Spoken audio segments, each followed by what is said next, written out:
Most people look at a laptop and think about a desk, a bag, and a dedicated workspace. But then there is this little machine, which basically laughs at the idea of needing a table at all. It is an 8-inch device that fits in a jacket pocket, and honestly, there is something genuinely fun about pulling a full Windows 11 Pro computer out of a coat pocket while standing in line for coffee.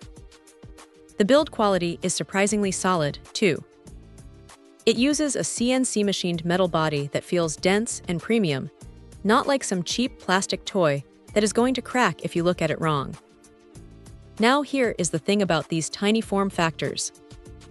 Usually, you are trading performance for size, but this one is running an N100 processor with 12 gigabytes of RAM.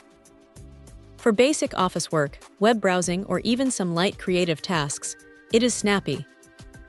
It does not stutter when you have a few tabs open, and the 512 gigabyte SSD means you are not constantly deleting files just to make room for a new document. It is not a gaming rig, obviously, but for a device this small, the multitasking capability is genuinely impressive. The screen is where things get interesting.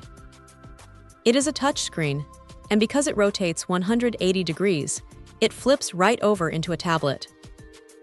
Using the included stylus for quick notes or sketching feels natural enough, though the screen size does mean you are not going to be doing professional-grade digital art on this thing. It is more for the person who needs to sign a PDF on the fly or jot down a quick idea during a meeting.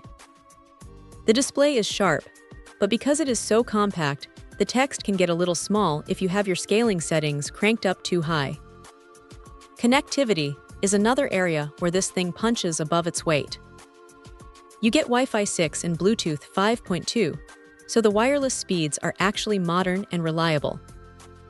It even manages to squeeze in an HDMI port and a USB-C slot, which is a massive win for anyone who hates carrying around a bag full of dongles.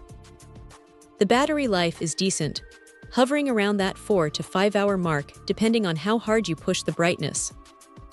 It is not going to last a full cross-country flight without a top-up, but for a quick session at a cafe, it gets the job done. If there is a downside, it is the keyboard. It is tiny, as you would expect. If you have larger hands, you are going to be doing a lot of hunt and peck typing, and it takes a bit of muscle memory to get used to the layout. It is not meant for writing a novel, but for emails and quick edits, it is perfectly functional. This is a niche device, for sure. It is not going to replace a primary workstation, but for someone who is always on the move and needs a real operating system in their pocket, it is a surprisingly capable little companion. It is quirky, it is portable, and it is definitely one of the most interesting ways to carry a full PC around. Check out the video description for updated price. And thank you for watching this video.